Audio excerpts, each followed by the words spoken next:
A man with an angry look approached us when we managed to arrive at our destination somehow. It was the father of my fiancé. He was staring at the old pickup truck we had just hopped out of with a suspicious gaze. Realizing that I was his daughter's fiancé, he suddenly started yelling at me. "You are too late. I'll not let my daughter get married to a po person like you who can't even be on time. Get out of here." But the moment he took a good look at my face, he turned pale. "My name is Kevin Bartlett. I come from a dairy farming family, a tradition that traces back to my great-grandfather's time. We kept sheep and cows, and ever since I could remember, I would help my parents with their work. My parents started their work early in the morning, so the only time I could help was after school, once I got home. From feeding the animals, to dealing with manure and washing their bodies, the tasks were arduous, but rewarding. My father was proud of his job. We can live here because we have this land. It's our duty to protect it." Hearing those words, I naturally accepted that I would take over the family business someday. In the meantime, we often had visitors. My parents were quite social, so a variety of people came over. Among those was an uncle. He was my father's brother. Unlike my father, my uncle had no interest in dairy farming and moved out on his own after high school. He started a company with his college friends, and it has since grown to be listed on the NYSE. I didn't really like my uncle's somewhat arrogant demeanor. So when he visited, I would give him a quick greeting and then go hang out with the cows and sheep. My uncle had 2 daughters. We used to play together a lot. The eldest one was 3 years older than me, and the younger one was the same age as me. However, as they grew older, the elder daughter stopped coming to the barn. She disliked the smell of cow and sheep manure. I remember her holding her nose. Then one day, she finally couldn't stand it any longer and threw up. "I can't stand this place." It seems this became a trauma for her, and she stopped coming near the barn and eventually stopped visiting our house altogether. Instead, the younger daughter would come to play at our house, seemingly unfazed by anything. Her name was Emma. Emma had several after-school activities. One of them was horse riding. She liked interacting with animals and even seemed to enjoy helping take care of the cows and sheep. This one has grown since last time, hasn't it? Emma, who was always keen on noticing animal growth and mood changes, would point out. Soon, we spent more time playing together, as Emma was interested in animals. However, it seemed her father didn't appreciate it. One day, a tearful Emma came to my home. Apparently, her father had sternly told her to concentrate on her after-school activities. He said I shouldn't come to your house anymore. I remember the time Emma had returned from the barn all covered in mud, her father grimacing terribly. As she approached him, he stepped back and shouted, "Go wash off right now. I won't let you in the car until you're clean." He seemed genuinely repulsed, so I guessed it was true that he had told her off. I thought we wouldn't be able to play together anymore. Emma was sobbing as she explained what had happened, so I tried to comfort her. "It's all right. It's not like we'll be forever apart. We'll definitely meet again." "Do you really think we'll meet again?" I put on a brave face and nodded. After that, my mother dropped Emma off at her house. All I could do was watch them drive away. From that day forward, Emma and I didn't meet again. Time passed, and I had moved on to study at an agricultural university. The intention to take over my parents' business was always present as I grew up. Though our farm was a dairy farm, we were by no means wealthy, so I relied on scholarships to go to the university. I had studied dairy farming since I was a high school student, and my life was filled with studies even when I was a university student. I was part of a club, but that was mainly a gathering for taking care of the animals at the university. Unlike me, who was engrossed in dairy farming, my classmates were out partying and chasing relationships. I felt lonely just spending my youth studying. I lived alone to attend university. I didn't want to rely on my parents for all the rent, so I worked part-time jobs after classes. Most of the money I earned from these jobs went to paying rent. My life was devoid of any youthful adventures. I wish I had a girlfriend at least. That's when I had an unexpected encounter. There was a new member joined in our club. She looked graceful. I didn't know such a person was in our university. She seemed more suited to be a receptionist at a big company than getting dirty and sweaty with us. The club held a small welcoming party for her. We just had a small gathering in the club room that's been assigned to us, though. At first sight, I thought she was beautiful. There was something familiar about her, but since she didn't seem to recognize me either, we just introduced ourselves. She said her last name was Bartlett, which is the same as my last name. It's a rare thing to have the same last name, isn't it? I'd never met anyone with the same last name outside of my relatives. I felt surprised. We had snacks and drinks, and started asking her whatever questions came to mind. Hey, why did you decide to join our club? I've always loved interacting with animals and was interested, but I never really had the opportunity. You seem very graceful. Are you by any chance from a very wealthy family? My father runs a business, but it's more of a small to medium company, nothing too grand. No way, so you're a CEO's daughter. Alrighty, question time. Do you have a boyfriend? That's a bit too personal, don't you think? That's typical of you guys. Even though I was part of the group, I enjoyed just listening to everyone's conversations. Ms. Bartlett's responses were well composed, and I could sense her sophistication. When asked intrusive questions, she blushed and seemed like the typical sheltered girl. I thought this and happened to glance at her, and she was looking at me. After our eyes met for a moment, we both quickly looked away. Did I do something weird? Even though no one was watching, I felt strangely embarrassed. It certainly felt like she was looking at me, but maybe it was just my imagination. The welcome party was a bit intense but fun. I wanted to keep chatting with my friends, but it was time for my part-time job, so I excused myself and left the room. It's a sad reality that I don't have the luxury of leisurely enjoying my youth. As a side note, I work at a liquor store. Even on hot summer days and cold winter days, I drive my motorcycle to deliver liquor. I don't mind the physical labor, which suits me fine. It's been a while since Ms. Bartlett joined the club. Being a college student is busy, and I hadn't seen Ms. Bartlett since the day of the welcome party. But then a day came when our schedules happened to align. That day, we were scheduled to take care of cows. I worked skillfully as I'm used to it. A woman in the group asked me for help because they were short-handed that day.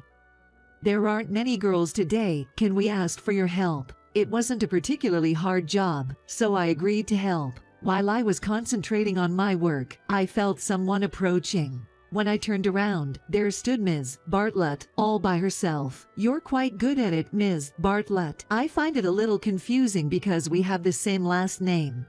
Just call me Kev, everyone else does. People often call me like that. All right, I'll call you Kevin then. Saying this, she heads towards where the hay is stacked and takes a full and dive into it. With her whole body sinking into the hay, she ends up covered in it from head to toe, including her beautiful hair.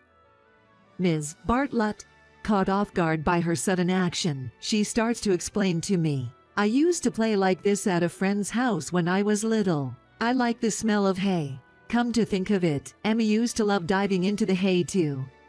We had lost touch, but we made a promise that we'd meet again someday. Although I had forgotten about it, I also made a promise with her. Indeed, we made a childhood promise while both of us were crying our eyes out. Come to think of it, Ms. Bartlett does remind me a bit of Emma. The boy's name was Kevin. As she said this and looks at me, her eyes are reminiscent of the girl I used to play with back in the day. No, it's not just a resemblance, it's her. Are you Emma? It took you too long to realize. I recognized you the moment we met. I didn't recognize you because you've become so beautiful. Facing Emma's accusatory gaze, I couldn't help but speak the truth. You've become good at flattery. She twirled her hair with her fingertips, perhaps out of embarrassment. It's a habit of hers since long ago. We ended up in the same university. Although Emma's dad had wanted her to work in his company, she had always desired to work with animals. I won't approve it. Her father wasn't supportive, but her mother encouraged her. And she's living on her own. Her mom sent her some money for living expenses, but she works part-time to avoid depending on them as much as possible. Even though she's graceful and intelligent, she doesn't put on airs. Perhaps that's because she's been through some struggles. We began visiting each other's houses as we found common ground and became closer. At first, we were just friends, but we could no longer interact in the same innocent way we did as children. That's because we both had feelings for each other that we couldn't ignore. One day, when she came to visit my apartment, I gathered up my courage and asked her to go out with me. "I'm happiest when I'm with you, Emma. Will you be my girlfriend?" I spoke honestly, without embellishments. Her reply came instantly. "I want to be with you too, Kevin. Let's spend more time together." Overjoyed, I hugged her immediately. "Let's spend happy time together." And so we officially started dating. Our relationship proceeded smoothly from there. We were living together, discussing our future and all. Speaking of which, I had decided to take over my family business, and I had shared this with her. Emma expressed her intent to walk this life with me, even offering to help me with the business. I was overjoyed and immediately informed my parents about it. "It's no wonder to think you would end up with Emma. You two have been close since you were kids. But what about marriage?" While they were happy about us dating, they seemed keen to know what lay beyond. When I told them that Emma and I were discussing our future, they encouraged us, saying they had no objections as long as we were happy with our decisions. And so, my parents approved our relationship, but it wasn't the same with Emma's parents. Emma had kept her relationship with me a secret from her parents. She knew her father would definitely be against it even if her mother approved it. That's why she had only subtly hinted about having a boyfriend. As our university graduation approached, I invited her to my apartment and officially proposed to her. "Will you marry me?" I was sure she would accept. However, my voice trembled with nerves. But then she held my hand, smiling gently. "I may not be perfect, but please bear with me." And thus, we pledged to get married. But we couldn't keep it secret to her parents anymore. I asked Emma to arrange a meeting with her parents. "Let's meet them properly and get their approval for our marriage. I think they will understand if we explain it to them." We didn't dwell on the negatives and believed in our future together. The day and place for the meet and greet were set soon. Before the meeting, we both graduated from university and started working. We moved from our apartment to my parents' home. "Looking forward to being part of your family." Her sincere greeting made my parents welcome her with open smiles. The dairy farm work starts early in the morning. I'm not much of a morning person, but Emma wakes up even earlier than me and starts working. She also does household chores, which honestly makes me feel a bit inadequate at times. "You're going to be under Emma's thumb in the future, you know." My mother's words weren't sounding like a joke anymore. Amid these days, the day to meet her parents came. However, as the sun rose, an unexpected issue occurred. The two cows started to give birth at the same time. The situation turned far from being able to go to meet Emma's parents. The birth of newborn calves can be risky. There is a possibility of accidents that would lead to their death. There were several things to be cautious of, such as dystocia or uterine torsion. Until a mother cow gave birth to a calf, we have to assist a delivery. The pain seemed to intensify for both, making my heart ache seeing them in agony. Emma was diligently checking if the mother cow developed mastitis or milk fever by milking them. Typically, it's said that the process from labor to birth takes about 10 hours. Amidst the tense time, around 10 o'clock, the head of a calf appeared. We carefully pulled it out of the birth canal. It didn't seem likely to be a difficult birth. The delivery went smoothly, and one calf was safely born. Although Emma was tearful with the miracle of life, she had no time to be dazed. A newborn calf needs to be fed colostrum as soon as possible. Otherwise, its immunity would weaken, making it susceptible to diseases like diarrhea or pneumonia. While we were tending like this, the other cow had also given birth safely with my parents' help. Just as we were heaving a sigh of relief, my mother reminded us of something we had forgotten. "We'll handle the rest here. You two should head to your appointment." It was nearly 11 o'clock. We would certainly be late for the meeting at the set place. We'd informed Emma's parents that Emma would be late, but we still had to rush. Frantically getting ready, we jumped into the nearby pickup truck. Then, while focusing on safe driving, we hurried to our destination. Somehow, we managed to reach our destination about an hour later than the promised time. As we rushed to enter, a man with an angry look came towards us. Although I hadn't seen him in a while and he looked somewhat older, I was sure that was my uncle. He was stared at our pickup truck with a suspicious gaze. Realizing that I, standing next to Emma, was her fiancé, he started yelling at us out of the blue. "You are too late. I'll not approve my daughter get married to a po person like you who can't even be on time. Get out of here." But Dad, we couldn't help it. We rushed here as fast as we could. "I don't care. People who are late are no good. It's too late now. I'm going home." He pushed us aside and stormed out. I couldn't help but call out to stop him. "Please wait, Uncle." "What?" He stopped and turned to look at me. Upon seeing my face, he turned pale. "Are you Kevin? It's been a long time, Uncle. I'm sorry for being late. Can you please wait before you leave?" But he ignored my words and looked at Emma. "Do you want to marry him and work at the dairy farm? You would find plenty of good men if you worked at my company. I want to be with him. I want you to approve our marriage." Even Emma begged him. He adamantly refused to approve.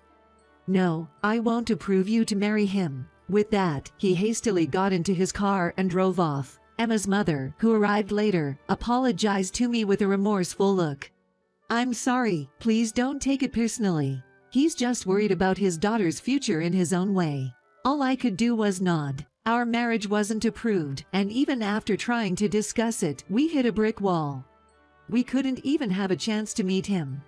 Then one night, suddenly, a scream echoed through our property late at night. I thought it was a burglar because the voice was unfamiliar. I hurriedly turned on the lights around the house and rushed towards the sound. There was a man crouching there. When I shone my flashlight at him, I saw that it was my uncle, and this was the barn where we kept our cows. I wondered why he was here, and why were the cows so agitated. Since the cows were about to charge at him, the whole family rushed out to rescue him. He seemed to have severely injured his back, and we hurriedly called for an ambulance. We provided first aid while waiting for the ambulance. Then, he was taken away in the ambulance. The police were also notified about the incident, and it became a major issue. It turned out that my uncle had tried to set free our livestock, thinking that our financial situation would get worse without the livestock, and Emma would return home to him. However, he didn't know how to handle the cows, so he had made them angry and ended up getting charged at his back. That's the whole story. The incident made the local news, completely ruining his reputation. His company also lost trust, and he was forced to step down as CEO. Emma and her mom apologized to me several times. I, too, felt some responsibility for the situation, so I couldn't be too mad at them. My uncle was arrested and went to trial, but was released on bail. But he had no place left to go, after having had free reign as CEO. The company is now working to regain trust, and it seems they are trying to move away from the dictatorial management of the past. The eldest daughter seems to be leading this effort. My uncle would have no place at home either and keep feeling uncomfortable. He also came to our house to apologize us. In just a few days, he had aged significantly as if he is a different person. His back injury had left him needing a walking stick, making him look like an old man. I'm truly sorry for what I did. I have no right to say anything about your marriage anymore. Seeing her father bowing deeply at the entrance of our house, Emma also bowed her head. I told him that I no longer held any grudges, and then I made a request. Then, please attend our wedding as a guest to celebrate your daughter's marriage. My uncle, who had lost his status and honor and was now in shambles, broke down crying. Then, on the wedding day, we were blessed by many guests and finally became husband and wife. Of course, both our parents were also there to bless us. It's like a dream to see this day come. Yeah, let's walk together as a married couple from now on. In that moment, we felt like we were embraced by the warm sun, amidst the applause.